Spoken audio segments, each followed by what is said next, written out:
Daniel, por favor, cuéntenos desde su punto de vista cuál ha sido la importancia de hacer políticas o movimientos sociales para los barristas.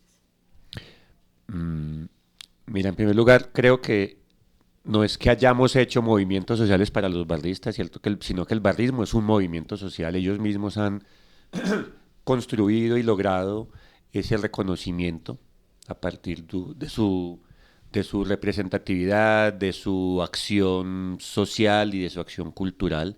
Me parece que es muy importante hacer políticas porque para hacer políticas por una población primero hay que reconocerla. Entonces en sí es un reconocimiento a su existencia que parece muy obvio, pero no todo el mundo lo reconoce o les da esa validez. En segundo lugar, me parece muy importante porque hacer políticas para ellos, de la forma en que yo concibo hacer la política, es hacer políticas con ellos, ¿cierto? No es una visión paternalista o como se llama ahora, top-down, de que yo te voy a hacer una política, sino es sentarse de una manera mucho más horizontal, reconocerte como actor, como interlocutor y decir qué vamos a hacer por. Entonces también es un reconocimiento y una validación de su experiencia, de su existencia, de lo que saben hacer. Y en tercer lugar, porque me parece que los barristas y el mundo del barrismo tiene un enorme potencial social en Colombia. Entonces también es cómo aprovechamos esas fuerzas ciudadanas que están ahí latentes para vincularlos a un proyecto de sociedad en lugar de seguir en la eterna dinámica de excluirlos, negarlos, menospreciarlos. Ok, perfecto. Durante los 6 años que fuiste concejal en Medellín, ¿qué políticas públicas gestionaste en pro de este barrismo social? Sí, hubo una gran política pública, que es la que llamamos la política pública de cultura del fútbol de Medellín. Mm, Me parece interesante por varias cosas. Primero, porque parte de reconocer y recoger una cantidad de experiencias y de iniciativas que ya se habían llevado a cabo con altibajos en Medellín, es decir, no pretendía partir de cero, no pretendí yo nunca decir yo llegué a inventarme esto, sino que recopilaba y reconocía cosas que ya se estaban haciendo, les daba como un marco general. Fue muy importante que desde el principio se contó con el apoyo del gobierno municipal. Sin eso, toda política pública es letra muerta. ¿Cierto? O sea, sin voluntad política, sí, uno puede aprobar y aprobar leyes y acuerdos municipales, pero si no hay una voluntad de parte de los gobernantes de implementar esto, todo es caspa. Y en el caso de Medellín, de hecho, antes de que tuviéramos redactada y aprobada la política pública, ya la alcaldía había empezado a implementar lo que queríamos que fuera la política pública. Entonces eso fue sumamente importante. Me parece además bastante valioso o destacable el hecho de que no se trataba de una política pública de fútbol en paz, ¿cierto? No nos quedamos en fútbol en paz, porque fútbol en paz me parece que es muy limitado y es simplemente decir que lo único que nos interesa es que no se maten. No, yo creo que hay muchísimo más en el barrismo, aparte de no se maten, ¿cierto? Y es, los reconocemos como actores sociales, como actores culturales, nos gusta, nos interesa fomentar sus expresiones culturales, dado que son un movimiento social, nos interesa inculcarles además semillas en torno a temas actuales de sociedad como es la sostenibilidad ambiental, la equidad de género, la cultura ciudadana. Entonces va mucho más allá de fútbol en paz y por eso se llama una política pública de cultura de fútbol, porque reconocemos que alrededor del fútbol, por lo menos en Medellín, hay una cultura, es un fenómeno que mueve masas y creemos que ese fenómeno puede articularse al proyecto de ciudad. Perfecto. Dentro de esa investigación que hiciste para la generación de las políticas públicas, ¿tuviste conocimiento de la ley 1270 del 2009? Por el número no sé cuál es. ¿No? Ok. ¿Pero cuál es esa? Es la ley que se implementó para los barristas del control contra lo que tú dices, solamente implementaba para la paz, o sea, para que no se maten. Ah, bueno, pero esto es la ley, la que llaman la ley de fútbol, pues. Sí. ¿Cierto? Sí, es, a ver, es, sí la tuvimos conocimiento, pero le veo un gran limitante a la forma en que se ha abordado el tema desde lo nacional. Y es que lo único que les interesa es lo de seguridad. ¿cierto? Entonces, incluso cuando invitábamos a la DIMAYOR, a la Federación, el Ministerio a Medellín a ver las cosas que estaban sucediendo, las cosas buenas, lo único que les importaba era cuántas cámaras pusimos en el estadio, ¿sí? Entonces, no dejan ellos de entender esto simplemente como un problema de seguridad. ¿Cómo vamos a controlar a los muchachos? Eso es, ¿cierto? Es decir, se les está escapando toda la dimensión social y cultural del barrismo. Y si no lo entienden, nunca vamos a ser capaces de abordar el problema de otra manera. Entonces siempre vamos a terminar mandando más cámaras y más SMAD y más policía y más restricciones y más sanciones y más castigos. No han entendido que el camino no es ese. Por lo menos el camino que seguimos en Medellín exitosamente no tiene que ver con eso. Ok, perfecto. Hace un año, cuando ocurrió el caso de violencia en el Campín de Mesio Camacho, donde los hinchas de Nacional ocasionaron disturbios, incluso hubo una violencia en contra del equipo de Santa Fe, el 4 de agosto en tu cuenta de Twitter del 2021 manifestaste que cerrar los estadios no es la solución, sino que por el contrario se requiere una logística más inteligente e individual, Individualizar. individualizar las responsabilidades. Eso lo mencionas en tu Twitter, entonces queríamos saber cómo se gestionaría esa logística desde tu perspectiva, o sea, qué puntos serían claves para esto. Bueno, entonces, varias cosas ahí. Primero, cerrar un estadio es reconocer la incapacidad del Estado, de las autoridades, para identificar a los responsables. Entonces, como pasó algo allá, entonces los castigo a todos, porque no soy capaz de identificar al que lo hizo mal, primero. En segundo lugar, esta forma de actuar lo que hace es invisibilizar las responsabilidades individuales, castigando un colectivo y castigando así lo bueno de la cultura de fútbol. ¿Qué es lo bueno de la cultura de fútbol? La familiaridad, el hecho de que haya un espacio alrededor del cual las personas se juntan, el hecho de que haya unas expresiones musicales, pictóricas, es decir, lo bonito de la cultura de fútbol termina castigado por un acto de una, dos, 10, 20 personas que nunca, nunca, nunca representan a toda una mayoría. Es que tenemos que ser capaces de hacer, tenemos que ser capaces, y esto tiene que ver con la corresponsabilidad con las barras, ¿cierto? Si tú eres la barra, yo te legitimo como interlocutor mío, que soy el Estado, entonces, cierto, estamos ya en un nivel de corresponsabilidad, tú también tienes que ser capaz de responder por los actos de las personas que están bajo tu mando, ¿cierto? Porque eso también es el liderazgo.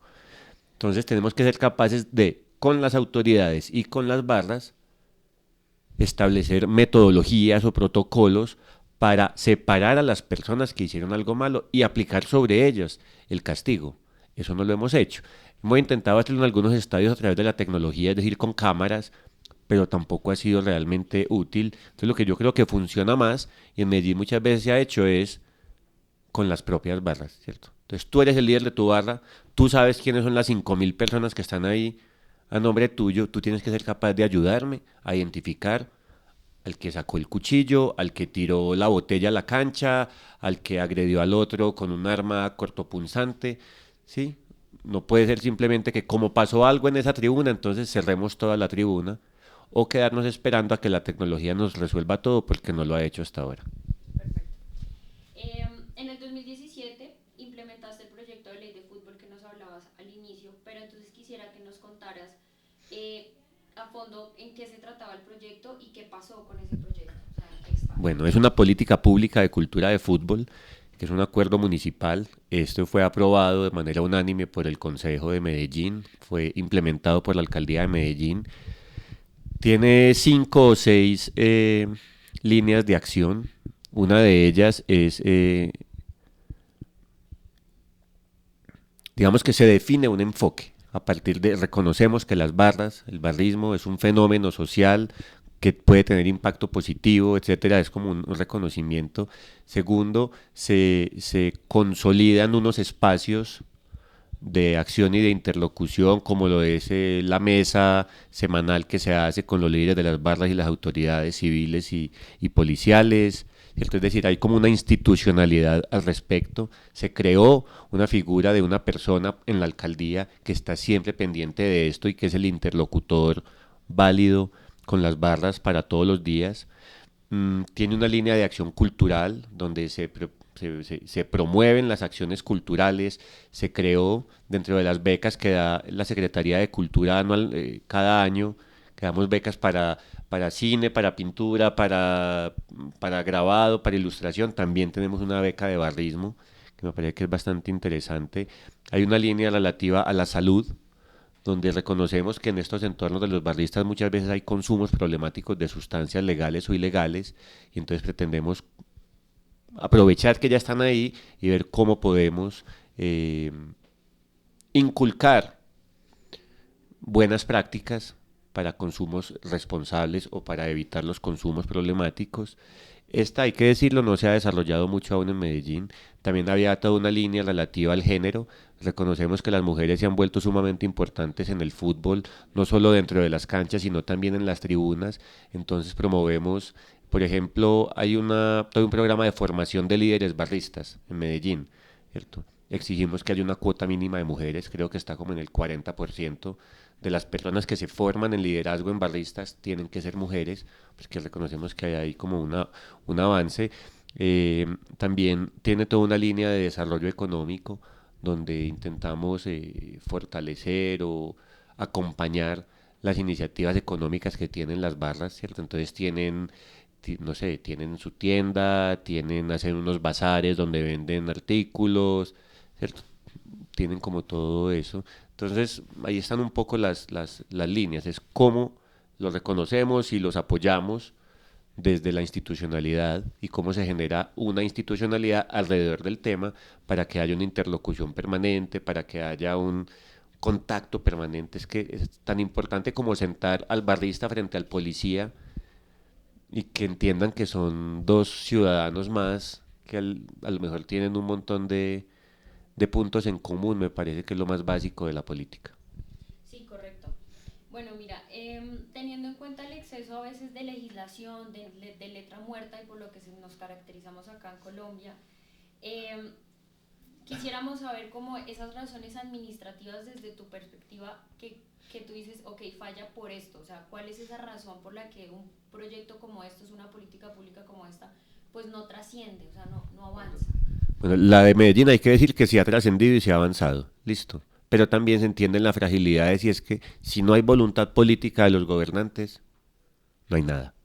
Y de hecho en Medellín se ha sentido con el cambio de alcaldía, la alcaldía actual simplemente ha visto el barrismo como un botín politiquero y ha dejado de implementar adecuadamente la política pública y eso se siente. Entonces, si no hay una voluntad política por parte de los gobernantes y si por parte de los destinatarios de la política pública, en este caso los barristas, no hay una presión permanente, un seguimiento, las políticas públicas son frágiles. ¿Sí? Por otro lado, creo que muchas veces en las políticas públicas eh, se peca de falta de conocimiento del tema a abordar. Entonces es posible que haya gente haciendo políticas públicas sobre el barrismo y el fútbol sin tener la más remota idea de qué es el barrismo, qué es el barrismo social, qué los mueve, ¿cierto? Esa visión, insisto, a veces paternalista del estado de los políticos, de que yo sé qué es lo que tú necesitas y yo te lo voy a dar sin sentarme a hablar contigo, eso se sigue produciendo. Creo también que se sigue equivocando aquí el Estado en este tema en privilegiar la visión desde el punto de vista de la seguridad.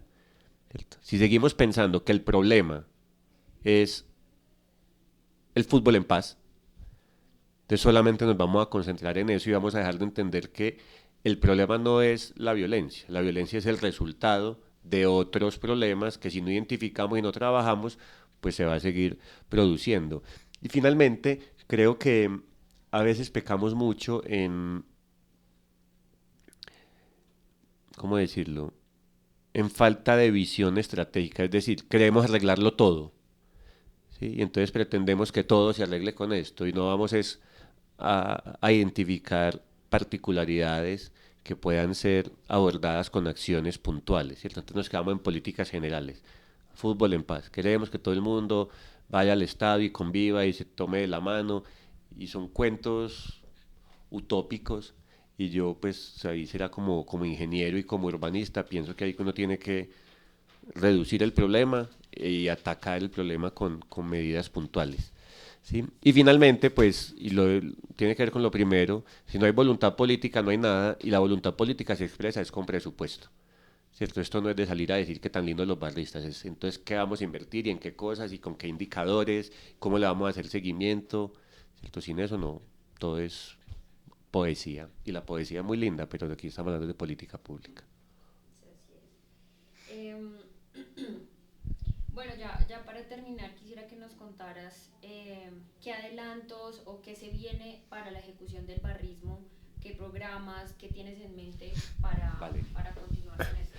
Eh, con otros congresistas, en especial con Juan Sebastián Gómez, que es el fundador de la barra Holocausto del Once Caldas, y que es un hombre que lleva pues ya un recorrido en política y que es mi compañero de puesto, estamos trabajando en un par de iniciativas de proyectos de ley. Él está más enfocado en los temas de cómo se resuelven los problemas de seguridad, de convivencia y de todas las medidas excesivamente restrictivas, coercitivas o de sanciones que le han impuesto a los barristas. En el caso mío me estoy enfocando mucho más en cómo promovemos las expresiones culturales, sociales, solidarias, deportivas que hay alrededor del barrismo. Entonces estamos trabajando juntos para sacar adelante unos proyectos de ley. Estamos trabajando para que en el plan de desarrollo que está formulando el gobierno nacional quede un programa específico dedicado al barrismo social, porque si eso queda, se le tienen que asignar unos recursos. Si eso no queda, quedamos durante 4 años a merced de lo que se le ocurra al gobierno nacional. Entonces nos parece muy importante que quede explícito en el plan de desarrollo del nuevo gobierno que va a haber una línea de trabajo sobre el barrismo social, y finalmente en 2023-24 hay que actualizar el plan decenal de fútbol. Entonces ahí también esperamos que quede consignada una visión mucho más parecida a la nuestra, ¿cierto? Menos enfocada en la policía y en el castigo, y más en la comprensión de lo que es el barrismo social. Esos son como los tres principales actos, entonces, unos proyectos de ley, entrar en el plan de desarrollo e incidir en la renovación del plan decenal.